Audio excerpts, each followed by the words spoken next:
Yo, what is going on, guys? Welcome back to the channel. My name is Hart for those of you that are new. And today I'll be breaking down this 12-game NFL slate we have here for week one for Sunday. $1 million to first place here on DraftKings. So massive slate, ton of money to be won. Going to be breaking this slate down for you guys. So make sure to hit that like button and subscribe. And let's get right into it. Really appreciate if you guys could follow my Twitter at HartDFS. And I will be having fantasy point projections coming out next week for the rest of the season. So stay tuned for that. My model is almost finished. And just want to say, if you guys tune into the last video, the Chiefs and the Chargers showdown from last night, hopefully you guys took a look at that because the lineup I built there, or built, I think, 4 to 6 players. It was easy cash. So it was a good night last night in terms of cashing. But yeah, let's get right into this slate. So kind of off the bat, obviously, what do you want to do when it comes to DFS? You want to score as many points as possible. How do you do that? You target the high-scoring games. Now, you can obviously get pieces and target other games if you want to be contrarian, or if these, obviously these games don't pan out, it's not a guarantee. But you'd like to kind of lean towards these high-scoring games, and for that matter, there's kind of 5 games I want to target right now that I obviously most of the field will be targeting. But you do want to kind of shift most of your focus to these games. If you want to get a little bit more contrarian, go to the other games. But Bengals Browns 48.5 game point total right now, highest on the slate. So obviously a lot of people are going to be going to that game in terms of the Bengals. Bucks Falcons 47.5 point total. Colts Dolphins 47.5, Panthers Jags 46.5, Inland Lions and Packers 47.5 point total. So those are going to be kind of the 5 games I'm going to be honing in on for tomorrow, and I will kind of target some of these other games with a lineup or two in terms of just being contrarian. Obviously, want to win that $1 million in first place, so that will allow me to get different from the field.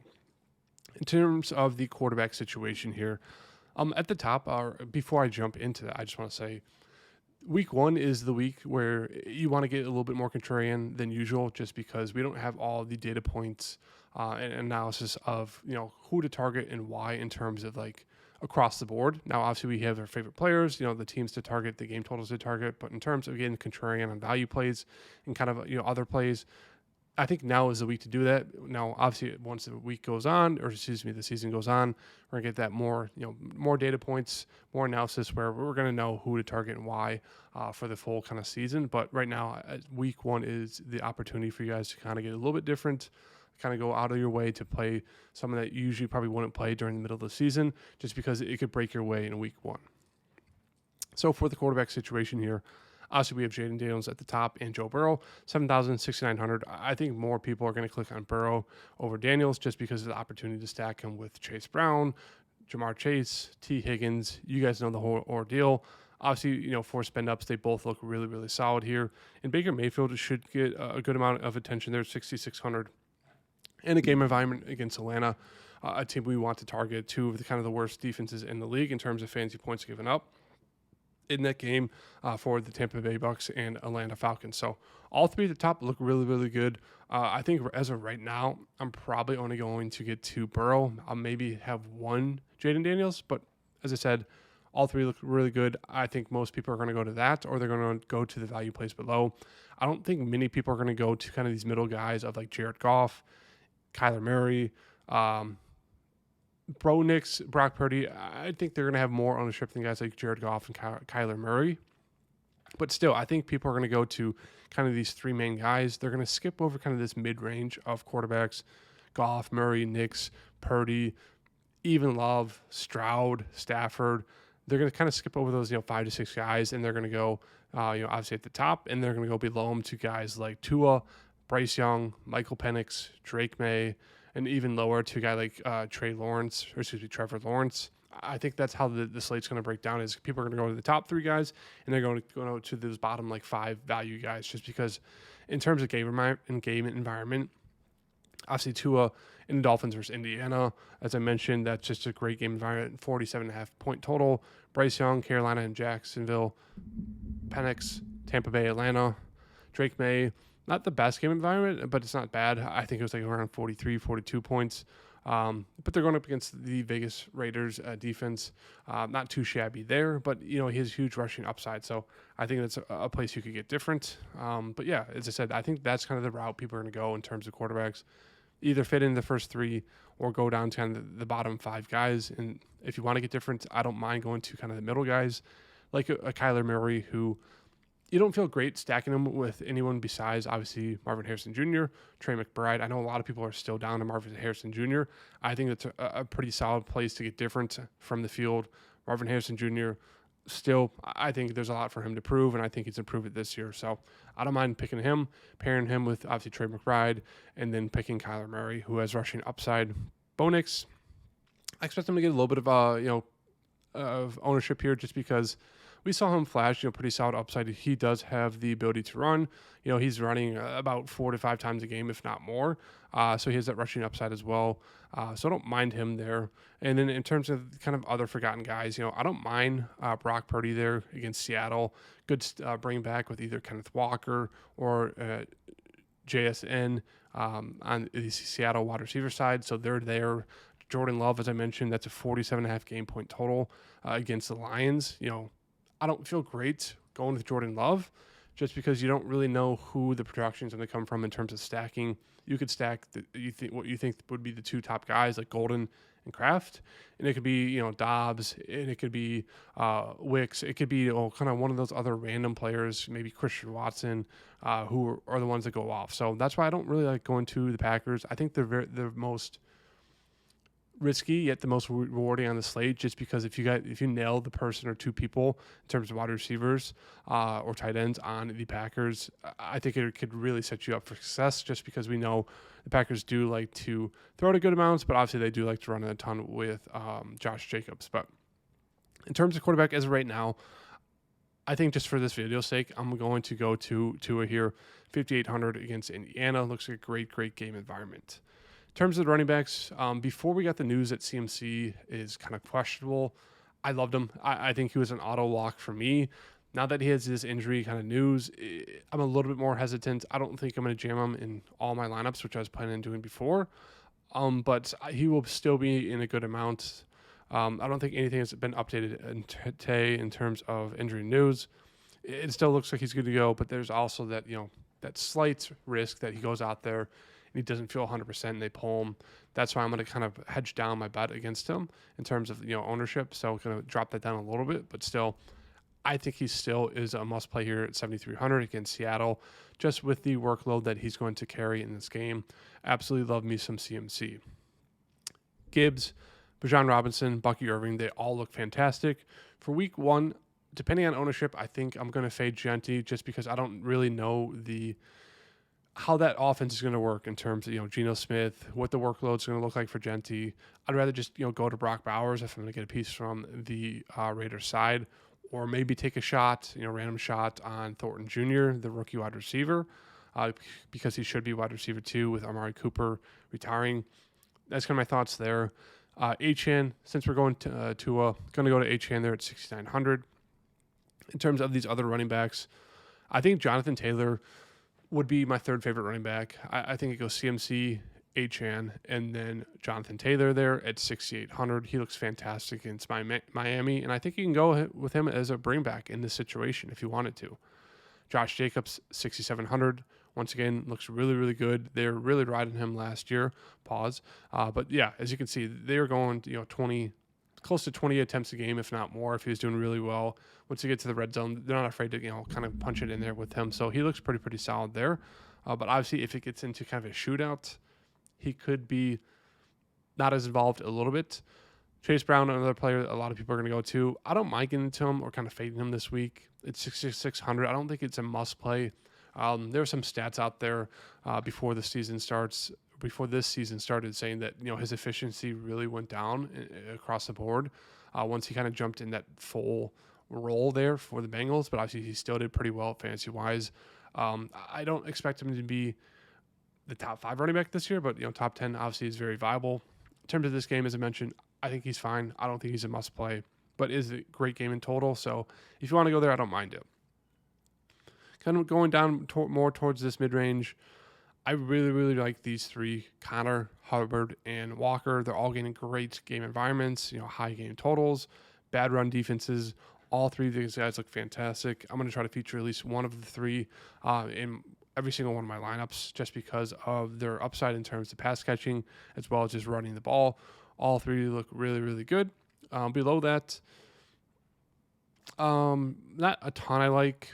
I do like Tony Pollard going forward for the season, but against Denver, at Denver, I don't love it. Going down here a little bit farther, Dobbins should be the start against Tennessee. He flashed some upside there for the Chargers. I don't think there's really a need to get cute in terms of running backs, especially at all these price tags. Like all the price tags allow you to kind of jam in at least 2, maybe even 3 top tier running backs and still have a pretty solid wide receiver core. So I don't think there's a need to kind of go that aggressive in terms of going in this mid range to get different. Like stack up on the top guys, and then you can get a little bit different in terms of wide receiver just because the amount of value that there is on the slate. So yeah, that's kind of my thoughts there. Moving on down a little bit more, I just don't think there's really anything that stands out in terms of running backs for me, unless you want to take a shot on a guy like Austin Eckler. 4,800 should probably be the starting running back for the Commanders. Obviously, he has the pass catching upside, but still, he looks pretty washed last year, pretty slow. Still, he wouldn't forget, 17, 18, 17, and then a few games there. Not going to run the ball a ton, but it's the pass catching upside that you're really going for. So he's there, 4,800. If you're looking for some salary relief, that could be a target. Another guy you could look to down here would be Bill Krosky Merritt. Bill CM, Washington. Everyone's been hyping up this offseason. He's a guy, a value play at 4,000 you can get to. I will say proceed with caution. Once again, I think everyone thinks Austin Eckler's going to get the start. They will mix in Chris Rodriguez Jr. there, who's kind of looking like the third string running back as of right now, but he's still there. And then Krosky Merritt, the guy that everyone has been hyping up all offseason. All the best ball bros, the fantasy football bros were like, get him, acting like he's going to be just a top-tier running back. Hey, he could be, but I'd say proceed with caution just because the coach came out and kind of what he said, obviously it's assuming, but it sounded like he didn't really have too much faith in Bill. He was kind of like, oh, we'll see what happens, which is not the most, it's not the best thing. It's not what you want to hear for a guy everyone on Twitter has been hyping up for the coach to come out and be like, oh yeah, like we'll see. I'm rooting for him. We'll see. But at 4,000, he is a value if you do want to get a little bit risky and kind of go that route. In terms of wide receivers here, sorry, I just clicked the wrong thing. In terms of wide receivers, obviously the top, Jamar Chase. Everyone's going to be stacking Joe Burrow, Jamar Chase, T. Higgins, Chase Brown. Still, I don't mind it. I don't mind getting to him in like a non-Joe Burrow setting here, so you could definitely throw him in here if you wanted to. I think people are going to overlook Puka, Collins, and Amon-Ra. So I think they're great pivot plays off of a very chalky Jamar Chase. Below that, Brian Thomas Jr., I think he's going to have another massive year. I don't care about the addition of Travis Hunter. Brian Thomas Jr. is going to absolutely eat. Obviously, with Tua, you can either go Tua Achane, you can do Tua Tyreek, you can Tua Waddle. For the sake of this lineup, I'm going to go Tua, Achane, and Waddle just to get a little bit different because I think most people would go Tua, Achane, and Tyreek. Don't mind Tyreek here. Evans looks fantastic against Atlanta as a wide receiver 1. Wide receiver 2 is going to be Ibuka, so he's another value option we could look to. So in terms of like kind of all these top wide receivers, I really don't think there's a place where you can go wrong. I kind of feel a little bit iffy about Puka just because of the addition of Devontae Adams, but still, all like the top 10 guys here look fantastic. London to Chase. In this mid-range, I don't know if I'm going to get there. I don't love it a lot. T. Higgins, Garrett Wilson, Terry McLaurin, Devontae Adams, Sutton, Metcalf, JSN, they're all there, but they're more so second options for me. I'd rather get to the top guys there or go to some value guys below. It's kind of like the quarterback situation for me. Going to go to the top, going to go to the bottom. Not really looking towards the middle guys too much. Going to throw in Waddle there for this lineup. Going down a little bit farther, as I mentioned, I think Marvin Harrison Jr. is going very, very overlooked. I think it's still risky. If Kyler was a better quarterback, I think Marvin Harrison Jr. would carry a lot more hype going into the season, but still, Kyler Murray's like 2 feet tall. Hard for him to see Marvin Harrison Jr. But at 5,500, I don't mind taking a shot on him. I really love that price tag. Jerry Jeudy for the Cleveland Browns looks like a good option there. He was eating last year. It's going to be a little bit cheaper. Stephon Diggs, I will mention him now. He was saying that he doesn't know how many plays he'll play tomorrow, which is a little bit scary. Ted McMillan, another guy who's going to be very, very high owned, which is probably warranted because he's going to be wide receiver 1 for the Panthers, 5,200. Looks like a fantastic price tag and a great game environment. Moving on down a little bit cheaper here, Juwan Jennings looks pretty solid there at 4,900. Same thing with Golden. I do really like Higgins there. I think C.J. Stroud's going to have a bounce back year. So at 4,800 as wide receiver 2 for the Texans. If you're not going to get to Nico, I think Higgins is a pretty solid play. Moving on down here, is Kirk or Thieden officially out? I don't know. Keep an eye on that. I don't know if he's officially out for tomorrow's game now that he's back on the Vikings. I do like Josh Downs. It's kind of a sneaky value play. He is pretty solid upside there, and especially with the better passing ability of what am I blanking on his name? The quarterback. Why am I blanking on his name? Daniel Jones, Danny Dimes. I don't know why I was blanking on his name there. But yeah, with Danny Dimes throwing the ball, better thrower than Anthony Richardson. Josh Downs is a solid play there. And same thing, obviously, with Buka. Amaka is going to be very, very high owned just because of the great game environment. Baker Mayfield went off last year, and he's going to be wide receiver 2 behind Mike Evans. So he looks, pretty good there. Another guy who's kind of like a Downs, Wan'Dale Robinson for the Giants. Should have a little bit more upside there with Russell Wilson throwing him the ball. I do like that at 4,500.